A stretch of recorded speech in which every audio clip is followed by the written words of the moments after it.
Merry Christmas, everybody! How's you going? Or should I say happy holidays, or whatever you'd like to celebrate. I've made this little video with you. I thought I'd let you know what my Christmases were like when I was a child and what they're like now. Yeah? What do you think? So, I am doing a Christmas which I'm hoping to finish before Christmas is over and done with, which is that one. In a coat, Norman and a birdie in a birdie house. They're all drinking hot chocolate, which is bleh. I don't like hot chocolate at all. But anyway, yeah. So I thought I'd tell you a bit about my childhood Christmas and some about now Christmas. So my first memory is of my sister shouting me. My sister's 3 years older than me. She's mentally disabled. She wasn't physically disabled when we were kids, but she is now. And she's a lot more mentally disabled now than she was back then. She's got epilepsy, which has killed off her brain, so she's a lot severe more now. But back then, she was just, well, they used to say severely backward, but we know that isn't the case now. But anyway, my mum we used to get one of my dad's socks, not one of his holy socks, because he always had holy socks. We have to make sure we can find a sock with no holes in it. And we used to put it downstairs on the fireplace and then leave it there and hope that Santa would bring it up if you'd been a good girl. And of course I was a good girl. My sister was a good girl. We were very good girls. And Christmas morning then, the stocking would be on your bed and your prezzies would be downstairs. We never really had a main present. We just had little presents because my mum and dad were extremely poor, really. So you did, Caroline. Oh, and she, he's been, Caroline, he's been. So that was to let me know that Santa had been. So I'd get my stocking, we'd open our stockings, and then we'd run into my mum and dad's room to tell them what we'd had. And then we'd ask if we could go down and see if he'd been downstairs. So we'd go downstairs, and then my sister would see we'd have a chair each with some bits and pieces on, and she'd be shouting up the stairs to my dad, come down quick, he's been down, you've got to come and see. So mum and dad would come down then, they'd make a cup of tea. And the presents weren't wrapped back then, you know, you was just put on a chair, and you'd have like an annual, a reading book, some colouring books, soft toy. My mum made us soft toys. Oh, and they were the most gorgeous soft toys you've ever seen. I liked elephants and seals and things, and she'd make them all different shapes and sizes. And they'd bring their cup of tea, and my mum always used to put on the top of the fireplace. There was like a bar that went across. Of mince pies and homemade sausage rolls. Me and my sister didn't like the sausage rolls, but we did like the sausage rolls. So Christmas morning you were allowed to have these sausage rolls while you looked at all your presents, and you were telling your mum and dad what presents you'd got and what was the best present that you had that you liked the most. And I liked to read a lot then, and I very much liked the Famous Five and the Secret Seven. I used to immerse myself in them books, because you've got to remember back then, this is like early 70s. I was born in 67, so it was the early 70s that I remember. Well, there was only 3 channels on the telly, which was BBC One, BBC Two and ITV. So that's all you had. And I don't think telly started till about 9 o'clock in the morning. Well, you know what you're like when you're kids. You're up at the crack of dawn, aren't you, when it's Santa Day? And so yeah, and there was never much programs for kids to watch on telly like there is now. So I used to read a lot. And because we lived in the country, we were in a tiny, tiny village. That's all there really was to do, was to read. So I had lots of books. So we'd have... Mum and Dad would have their cup of tea or coffee, whatever they wanted. We'd do some things, and then you'd help with breakfast. Mum would cook the breakfast, and me and my sister would lay the table. But it was a one day, and I carried this tradition over to my kids, was the only day you could be picky about your food. It was Christmas Day. My mum always said, this is the only day that you can eat what you want, when you want, and not eat what you don't want. And I'm not going to say a word. So if you don't want breakfast and you want to eat a bag of sweets, that's totally up to you. This is the only day it will happen.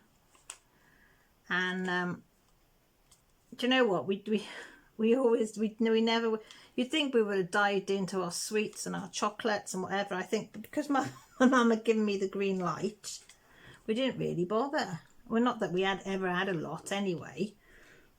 You know, your sock comprised of a tangerine, some nuts and shells, an apple, if you were lucky, a few sweets like the sweetie tin, then maybe a little doll or a pack of cards like the old maid games and stuff like that would be in there, and maybe some hair bands or hair clips, and that would be your stocking done. Oh, look at that. You know, so we didn't have a lot of sweets or anything, but you'd have a few, and like your aunties or family would give you like selection box, which is different chocolates in, so you could eat what you wanted out of them. And if you didn't eat your Christmas dinner, that was fine. But we always helped with the, you know, laying the table or whatever. And like dinner time, we'd always done the veg with my mum Christmas Eve.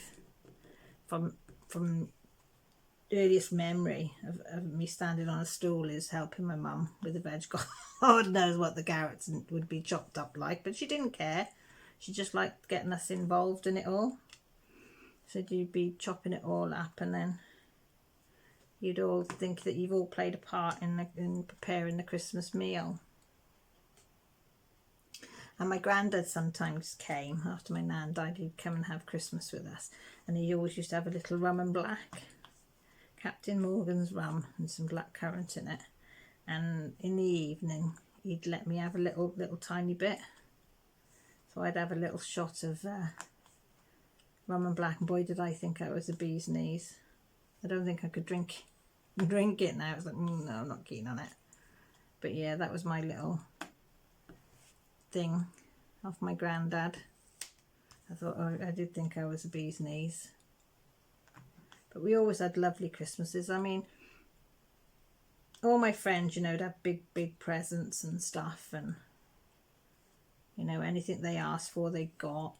I mean, we didn't. We only had small things, and I didn't realise really until I was, you know, sort of going to high school, just before high school, that it wasn't because, you know, I would be naughty and couldn't, you know, that's why I didn't get it. I realised Santa wasn't real, and my mum and dad didn't have the money to get us the prezzies that we wanted. You know, they gave us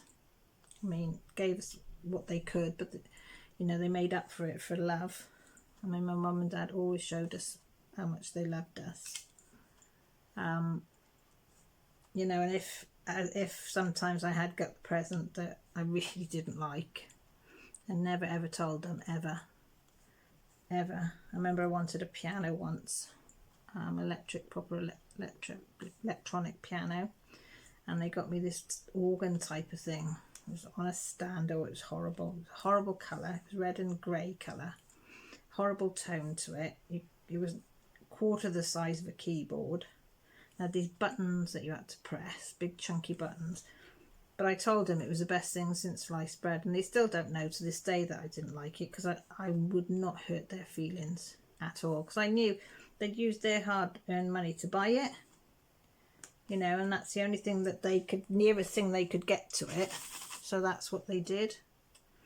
You know, my dad worked 2 jobs, and they still, you know, couldn't, found it hard to survive, because my mum wasn't able to work because she wasn't very well most of the time. And she ordered, you know, with my sister being so disabled as well. But we always had a good, happy Christmases though. Always full of love and joking and happiness and messing around. And oh yeah, they always got a board game. It always make sure that we'd have a board game each, because then after dinner you'd spend the afternoon playing board games. Oh, and I used to love it. You'd get the salted peanuts out on the table, the chocky tin. You'd add some pop, and then you'd all four of you be a real family affair, be playing these games for a couple of hours. Well, till the Queen's speech. So the Queen's speech, you had to stop for the Queen's speech, and then you go back to playing, and then Mum and Dad would start to get tired, and they'll say, oh, we're just going to go and watch a bit of telly, you two carry on, and the next thing you'd hear them snoring in the front room till tea.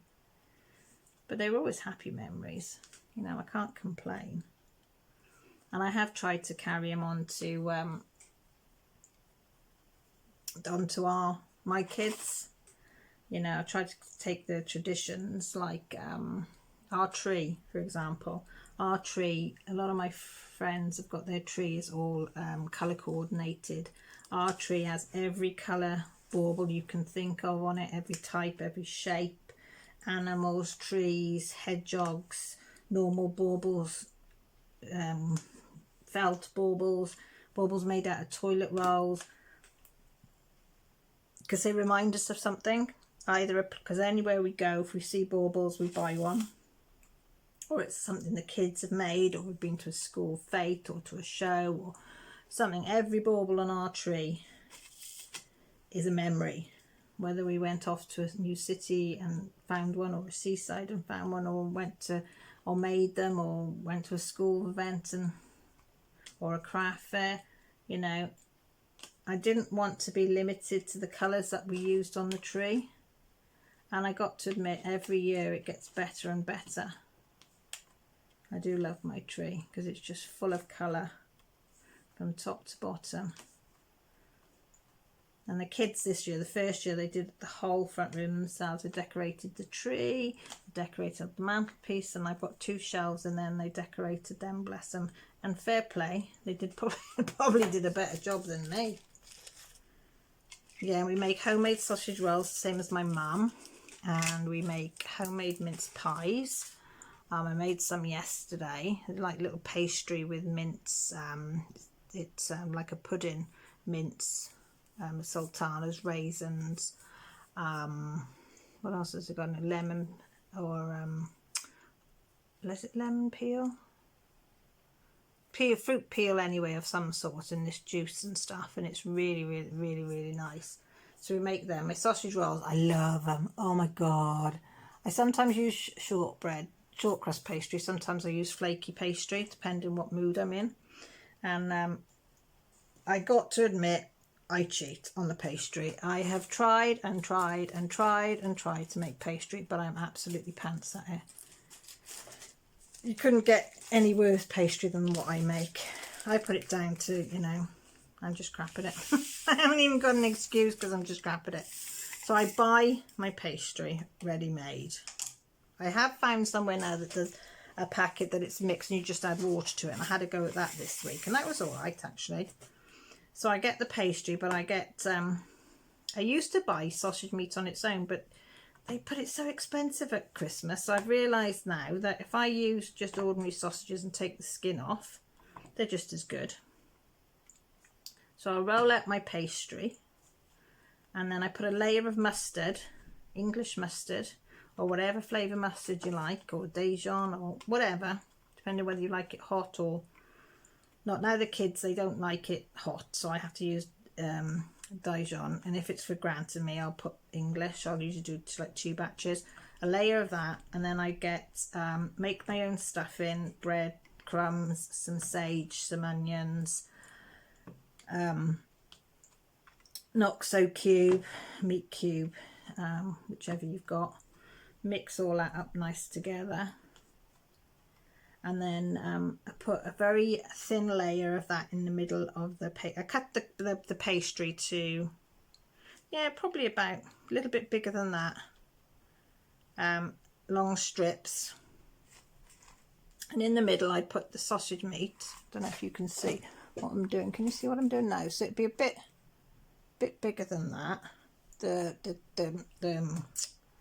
strip of pastry, and then in the middle I put like the stuffing mix that I made on top of the mustard, and then I'd roll out the sausage meat quite thin and put that on top, and then I'd bring the pastry over it and then crimp it with a fork and wash, a bit of egg wash or milk, whatever I've got, put 2 slits on the top for steam, and then cut them up into however big you wanted them, you know, depending how big you want them. Can you see what I'm doing? I think so. And cook them in the oven for 20 odd minutes, and oh my god, they'd be fighting over them as they come out of the oven, but they are so tasty, especially with the stuffing in. I mean, you can put whatever you want. Like sometimes I've put some cranberry in it, I've put apples in it, you know, whatever mood you're in, you put in your stuffing mix as you make it, or you can treat. I mean, sometimes if I'm really pushed for time, I get a sage and onion mix, put an OXO cube, beef cube in it, and then maybe add a little bit of bacon or something, cooked bacon into it, or, you know, it's really up to you, but they just taste so nice. But the trouble is, you have one, you want another one, you want another one, and you want another one. So yeah, but I've got to them to make. I haven't made any yet, so I might make them between now Christmas and the New Year. Well, we'll see how we get on. What else? Trying to think, what else do we do? Yeah, we do the Christmas veg as well, the same. The girls have done that since they were tiny, and they love to do it now. Josh has never been too keen, mind you, he's a boy, but he wants to do the carrots and parsnips and stuff in the oven. He wants to prepare them and cook them because he wants to do them his way, because he's done a little bit of chefing on his old job, so he wants to have a go. I said, yeah, anything that's helping you can do. We do. Oh yeah, the stockings for my kids have stockings as well. Christmas morning they have stockings on their bed, and their main presents are wrapped. They usually have one sort of not too pricey, and then some smaller presents on the thing, on the chairs to open, and then they have one present under the tree to open after dinner, because we leave the presents under the tree till after dinner, so they've got something to look forward to after tea. But when they wake up, usually, I mean, when they were tiny, they, you know, they'd be so excited, they'd be up and about God knows what time. But now they're a bit older, me and Grant usually go and get a cup of coffee or a cup of tea. Chalky biscuits come on the bed to have with your cup of tea, and then we start coughing and stamping and banging and whatever to get them up in the morning, because they're typical teenagers, they don't want to get up. And then they bring their stockings into us. Joshua didn't last year because he was like nearly 17. He didn't, but he said he's a bit old to be doing it now. And I said, oh, that's fair enough, I suppose. But the girls, they come in with their stockings. They sit on our bed and they open their stockings, because I wrap everything in there. They have like chocolate oranges. They might have a bar of chocolate. They'll have some bubble bath stuff, some face creams or whatever, or nail varnish, you know, little tiny things that'll cost 50p or £1, and I fill the stockings up with that sort of stuff. And they open that on the bed, and then me and Grant give each other our present, each on the bed, for the kids to see as we open that, so then the rest of the day is just the kids. And then they wait then till we're ready, and then we all go downstairs and we sit in the front room while they open their main presents. And it's lovely because they're always thankful for whatever they got, and they've always said, we've always taught our kids, we've never said that Santa, how can I explain it? Santa brings the toys, but Santa doesn't pay for the toys. We said we send the money to Santa for him to buy the toys or make the toys, whichever, or buy the supplies to make the toys, whichever he's got to do, because sometimes he does have to buy it from a shop because he hasn't always got time to buy them. So we send it to Santa, then Santa decides whether you've been good or bad enough to get your presents, and he brings them if you've been good enough, and if you haven't been good enough, you get a lump of coal. And he would return the money to us for us, for me and Daddy. So they've always known, it always depended how much money we've got, and we've always been honest with the kids and said we haven't got a lot of money, this is how much we've got, that's your budget. You know, if you give us a load of ideas, we'll tell Santa, we'll send a letter to Santa when they were younger of what you'd like, and he'll decide which he thinks you should have. And they've always accepted that, which was lovely. So I didn't want them to think like I did, that I wasn't good enough, that all my friends were good enough and Santa loved them more than me. That's why he gave them the presents they wanted, you know. So I thought that was a good way of them knowing that because we didn't have enough money, that was why. It wasn't because Santa didn't love them. It's, you know, because money was tight and they would get whatever we could afford, and Santa would then decide whether they'd been good enough. And funny enough, they've always been good enough. But it's paid off, because now they'll say, oh Mum, I quite like this for Christmas, have we got enough funds for it? And I'll say, well, yes or no. I'm always honest. I say, well, this is the amount I've got to spend on each of you. It's up to you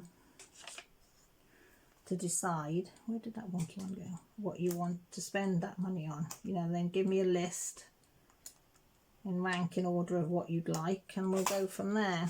And I said I can always ask Nanny and Grandad's, you know, if there's something on the list that they might want to get. So that worked out quite well, I thought. You know, and then we spend the day, because I do the same tradition as well. I always buy some games. I love it. Love playing games with the kids. Grant usually falls asleep in the afternoon, because he's always the first up Christmas one. He says he doesn't get excited, but he does. He's always the first one up, coughing and spluttering. So he'll have a little nap. Me and the girls will play or read or go through whatever they've got. Phone the families, because Christmas Day is the one day my door is closed.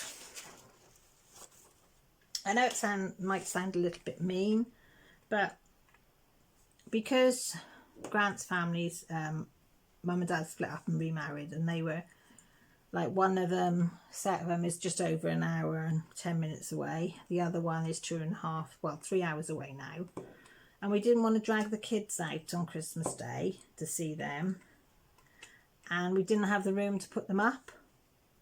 And I didn't want to say one could come and then the other one couldn't come. So I said, right, it is closed door on Christmas Day, just me, Grant and the kids. They can get dressed up, they can stay in their pyjamas, you know, it doesn't matter on Christmas Day. And the same goes for me and Grant. And we can cook and eat whenever we want. There's no, oh, Christmas dinner's got to be on the table for 2 o'clock, bang, it's on 2 o'clock. We wanted to just go with the flow. It gets cooked when it gets cooked. And that's what we've done. But Boxing Day is different. Boxing Day, my front door's open. I mean, anybody can come. If I knew somebody hadn't got anywhere to go, they'd be invited. My parents always come down. My sister used to come, but now she's so ill, the carers prefer her to be there, which is fair enough. I mean, she doesn't know me anymore anyway, though we still go and visit her. That doesn't matter, but it's not so critical of what day anymore, which is excuse me. So I have my mum and dad down, and what we usually do with his parents is go up to them between the Christmas and the New Year, or we'll go to my sister's-in-law and we'll all meet there, because her house is like a halfway house between us all, and we'll all go there, and she's got a massive house, so we usually go there. But yeah, but I do like it. I like I'd hate to think of somebody being alone on Christmas when they could be here. Do you know what I mean?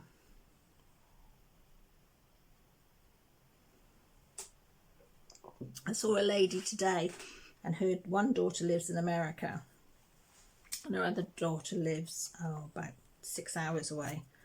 And I said to her today, I said, are you going to your daughter's? Because I said, if you're not, you can come to us. And she said, would you really? And I said, yeah. I said, there's no way. I said, I'd let you sit on your own. But she is going to her daughter. She was ever so chuffed, like.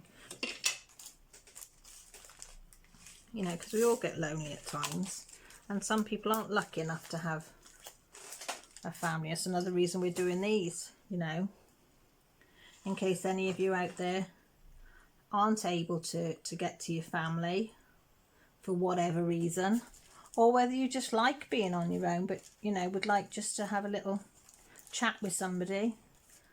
You can have a chat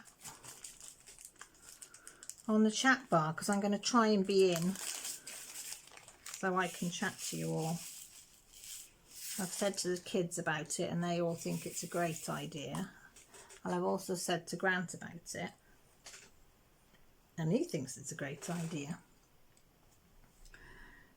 Does anybody have a little topple on Christmas morning? I mean, I'm not a drinker, don't get me wrong, but if I've got a Baileys in, I do like on Christmas morning. It's a tradition me and my Auntie Margaret started when I was in my 20s, and she'd lost her husband and she used to come to Mum and Dad's and I wasn't with anybody. And me and her would be cooking the breakfast, and she decided to pour us a Baileys coffee because we've got the coffee pot on. Oh my God, it was so nice. It was just so nice. Yeah, I've got Baileys in on Christmas Day. That's what I like to do. Salute to my auntie. Thank you very much. Cheers to you. Let's have a little topple. Or am I the only alky? But I'd probably be the only glass. Well, tell her I might have a glass of wine and lemonade with my lunch. Grant said it's sacrilege putting lemonade with wine, but I can't help it. I don't drink strong drinks, if you know what I mean. So, yeah, I might have a wine and a lemonade. I'd probably be asleep if I had a couple of glasses. Do you know what I mean? I'll have the odd Baileys and coffee.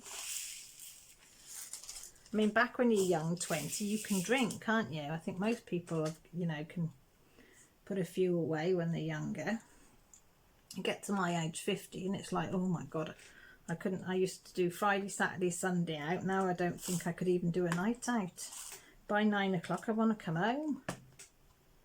It's like, oh, please, I can't do it. And then the hangover, if you get a hangover the day after, no. As I said, I haven't drunk for, well, since the kids were little, so, what's 12 years, probably. You know, I have the odd glass of wine or the odd Baileys, but that's it. You know, and Grant's never been a big drinker. He just likes the odd glass of beer, and that's it. I say to him, do you want to go out to the pub? He's never had any interest, even when we were younger, to go out. You know, I'd be the one that'd go out with the girls. He never really went out.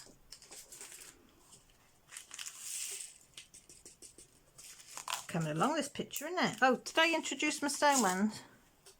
And my little penguin. Can you see them? Can you see them? And they cute. They did used to light up. But, yeah, I think the batteries are gone on them, and I can't open the doodah underneath very well, so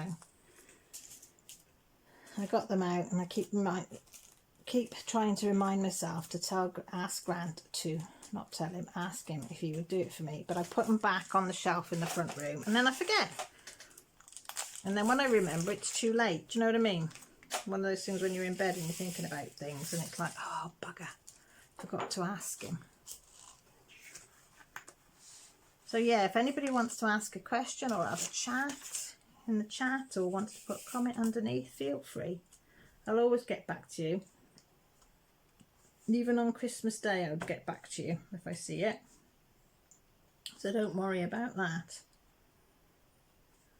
I think if you spread a bit of kindness, treat others how you want to be treated yourself. My husband says, oh, because sometimes, you know, people treat me really badly. And I'll still speak to them and I'll still help them out. Excuse me. And my husband says, why? And I said, well, just because they're mean and horrible doesn't mean I have to be mean and horrible. And I said, hopefully, with them seeing me still being nice and kind and thoughtful or considerate or whatever, I said, maybe they'll stop and think, and maybe think, oh, well, actually, you know, that's the right behaviour. And I want to show my kids that you don't, just because somebody else acts not very nice doesn't mean you do, does it? No. Oh, I found some poems as well. So I thought, let me find them. I've got them on my computer. Why do you always get a cough when you do a video? Let me have a slurp of my tea. Oh, that's better. That's better. I found one. It's called Santa Claus is Coming. The poet is M. Nora Bolan, B-O-Y-L-A-N. I don't know if I've slaughtered that name. It said, Santa Claus is coming. We shall welcome him with glee. He'll hang a gift for everyone upon the Christmas tree. He'll not forget a single child. How happy we shall be, for Santa Claus is coming. But we must remember all that we must do our part. Christmas is a time of times to give with all our heart. We must always share our joys with those who have no part when Santa Claus is coming. I thought that was quite nice. And then this one I quite like as well. I mean, some people are religious, some not. But I still think this is a nice one whether you are or not. And it's called Christmas is a Time by Catherine Pulsifer from, I think, 2017. So I don't know whether this was written in 2017. It says, excitement and anticipation for boys and girls, a time for dreams and wishes, a time for families to come together, a time for friends to celebrate, a time for fun and good cheer, a time for caroling and music too, a time to decorate the house and trim the tree, a time to wrap the presents and fill the stockings. But at Christmas time, we should remember that first Christmas, take the time to thank God above for sending his son to those he loves. So I thought that was quite a nice one. Some of them are a bit sort of, that I found, were a bit hymn, as if it was a hymn rather than a poem. Does that make sense? Oh, do you believe? This is Catherine Pulsifer again. Do you believe or do you feel deceived? I hate to tell you, but the famous Santa is for real. Trust me, he is a big deal. Santa represents giving and all things for which we give thanksgiving. He brings joy to many girls and boys. So you see, he does bring more than just toys. We should all practice the spirit of Mr. Claus, but always stop and give a pause for the blessings that Christmas bring and be thankful for the simple things. And that is what I have tried my hardest to teach my children. Things don't have to be expensive. I always try to teach my...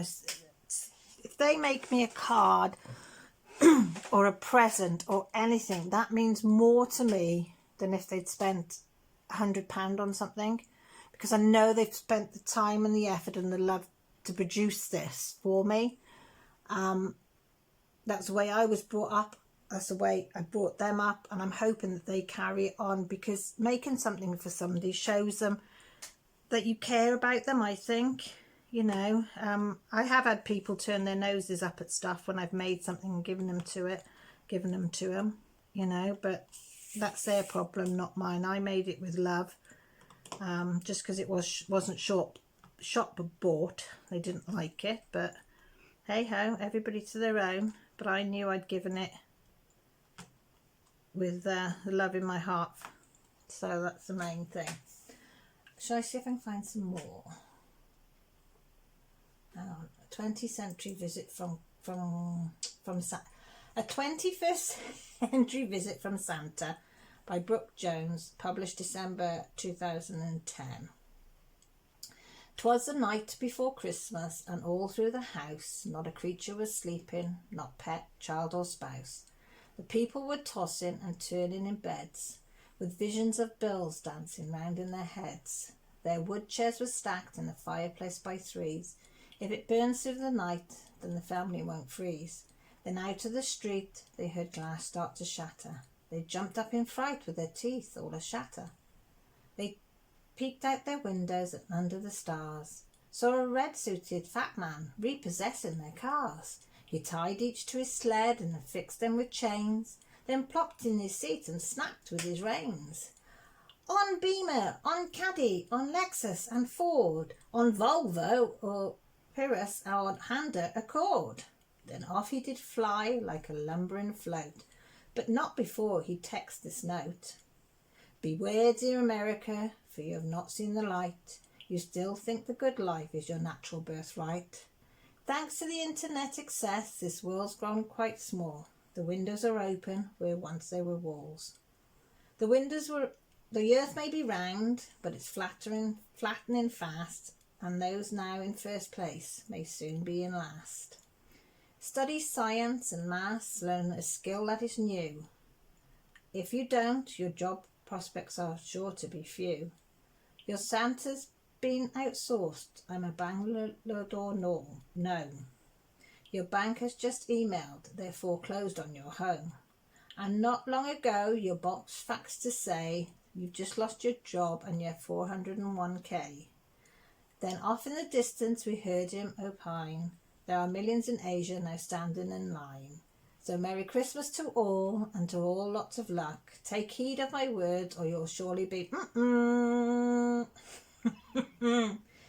But yeah, I think that tells us a lot about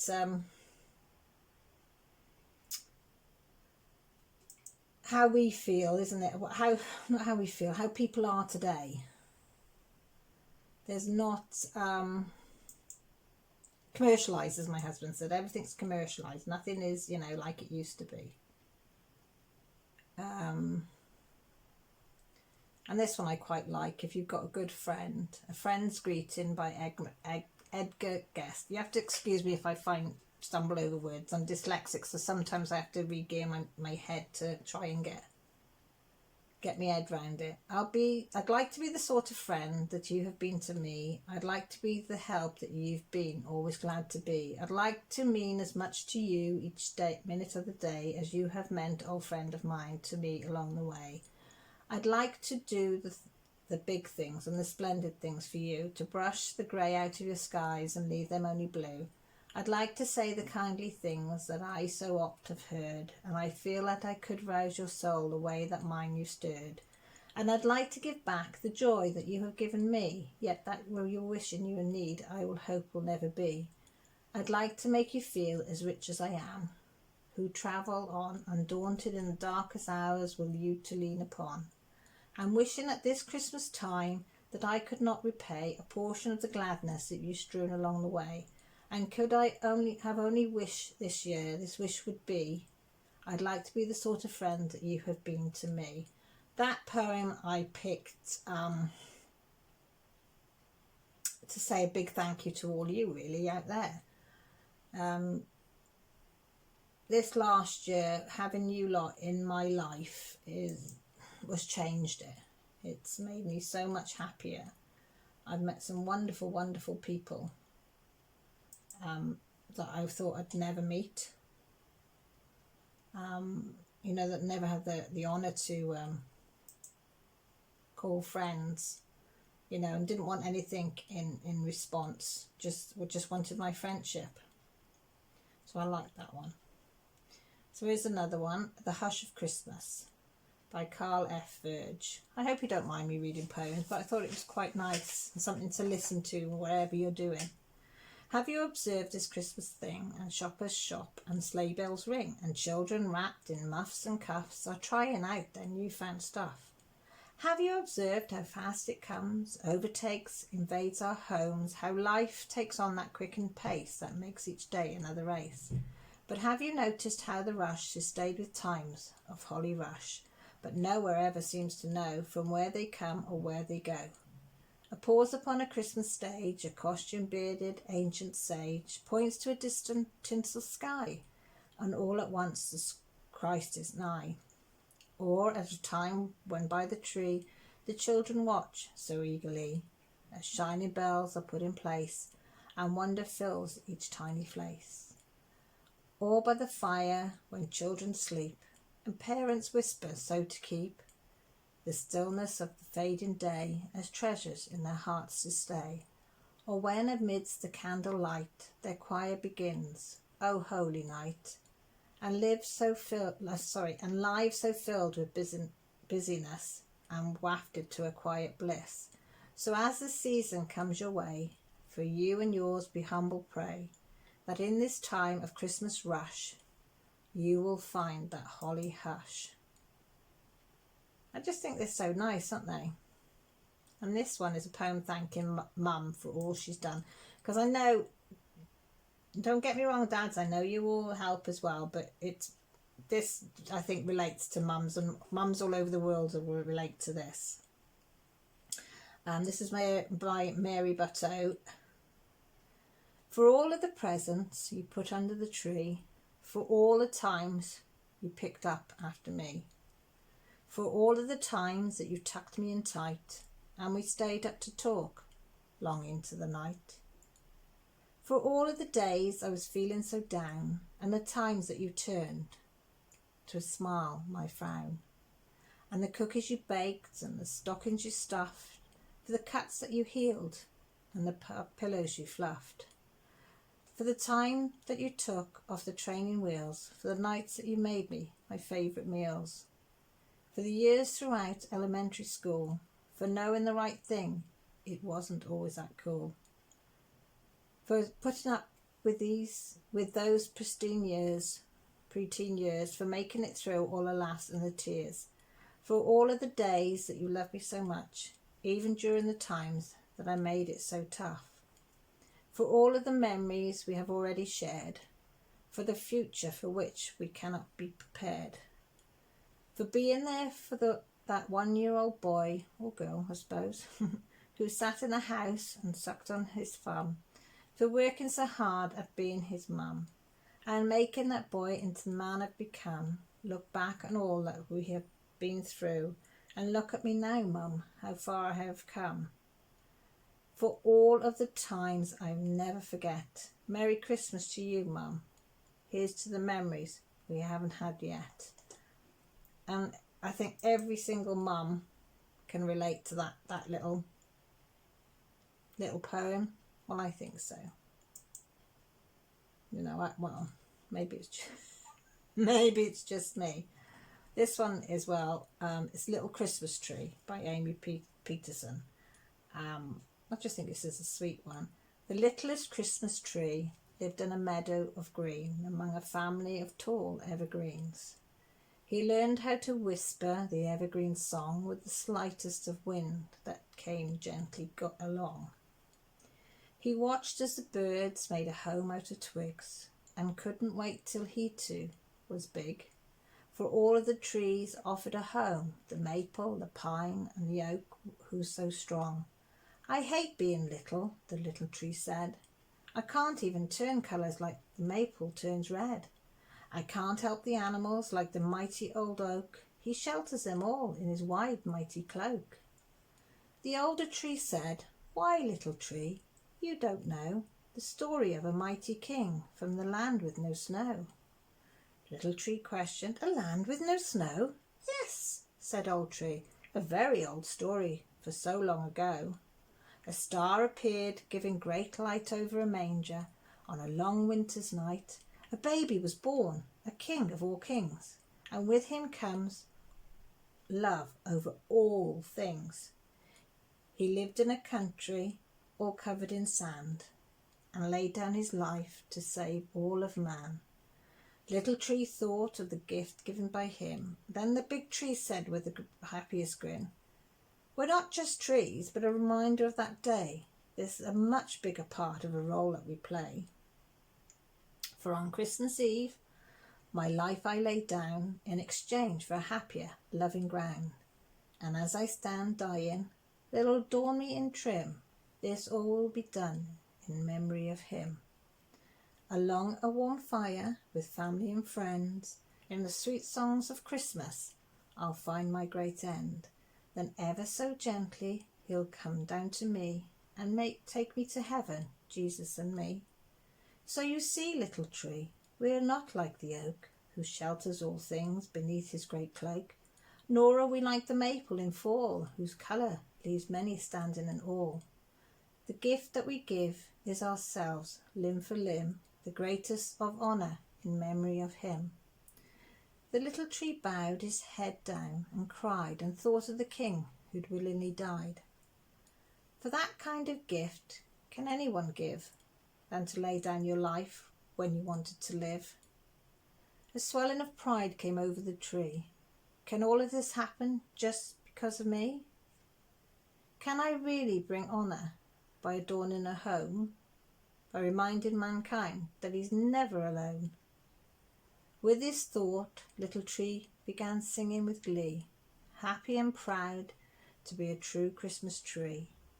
You can still hear them singing, even the smallest in height, singing of Christmas and that holy night. I thought that was so sweet. I don't know what it was about it. I just loved it. I just thought it was so lovely, just going through it all, and then a lovely little ending when you hear that it's a Christmas tree. It's just like, yeah. So we've got another one here called Christmas Wish by Deborah L. Brown. I wish I could go back to the past of Christmases long ago. I wish I could see loved ones who have passed on long ago. I'd love to be that child again who sat on Santa's knee. Yes, all these memories that I have decorating the tree. I wish I could wake Christmas morn to see Daddy baking ham and to see my mama making her yummy, famous candy yams. I wish I could go to Grandma's house. Her cookies were the best. The pies and cakes that she would bake were kept them in her chest. Her house would smell like ginger with a hint of balsam pine. She'd decorate the house with lights and it would surely shine. All these Christmas memories, it seemed like yesteryear. I'd love good to go back to the past. This is my Christmas prayer. I think everybody thinks like that when they remember their Christmases from years ago, of seeing their grandparents and their traditions and what they used to do. And I think it's, I think everybody sort of thinks back and thinks, oh, I really enjoyed it at my grandma's, this is what we used to do. But I think you pass it on, because then your children will remember the time that they spent at your parents' house and the traditions that your parents had passed on and what they saw. And it keeps going and keeps going and keeps going, isn't it? But I do miss my grandparents. I do miss them terribly, and I do miss some of the old-fashioned Christmases, but I try and keep them alive as much as I can here. Right, we've got time for a couple more, I think. Christmas Time by Leonore MacVorta. I'm very sorry if I've mispronounced that. At Christmas, lights burn brighter and friends' hug gets even tighter. The spirit of Christmas fills the air and people seem to really care. Merry hearts are filled with cheer. Families and friends all draw near.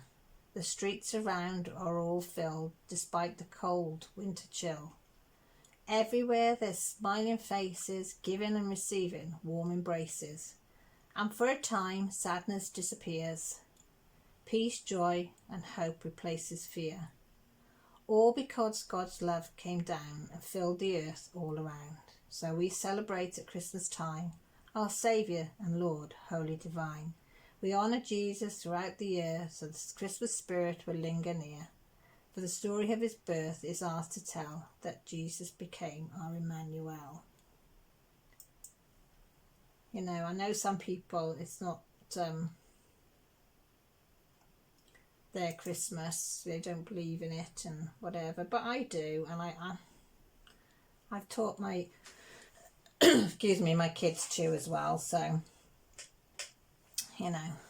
but this one, 'Twas the Night Before Christmas, I like this one, by Clement Clarke Moore. Oh, hello, Pop-Pups have just woken up for this one. You just woken up to hear this story, have you, Pop-Pups?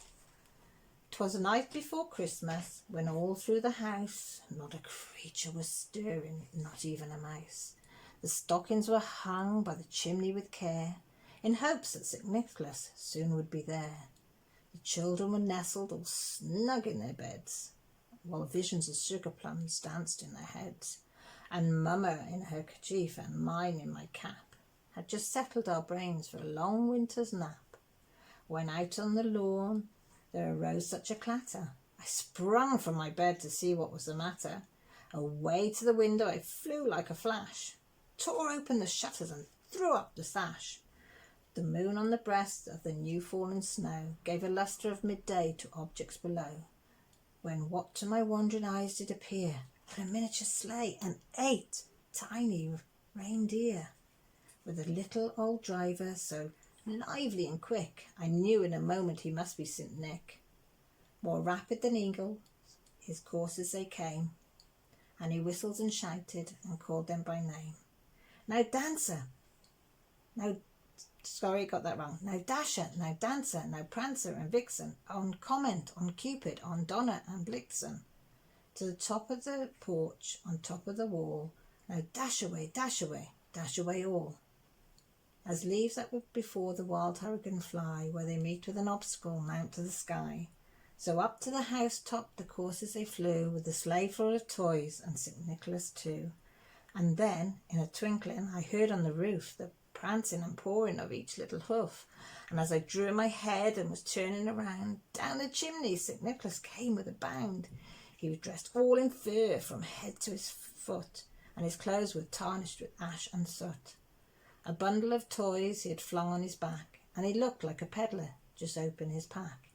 His eyes, how they twinkled, his dimples how merry, his cheeks were like roses, his nose like a cherry. His droll little mouth was drawn up like a bow, and the beard on his chin was as white as the snow. The stump of a pipe he held tight in his teeth, and the smoke, it encircled his head like a wreath. He had a broad face and a little round belly that shook when he laughed like a bowl of jelly. He was chubby and plump, a right jolly old elf, and I laughed when I saw him in spite of myself. A wink of his eye and a twist of his head soon gave me to know I had nothing to dread. He spoke not a word, but went straight to his work, and filled all the stockings, then turned with a jerk, and laying his finger aside of his nose, and giving a nod up the chimney he rose. He sprang to his sleigh, so his teeth gave a whistle, and away they all flew like the down of a thistle. But I heard him explain, ere he drove out of sight, Happy Christmas to all, and to all a good night.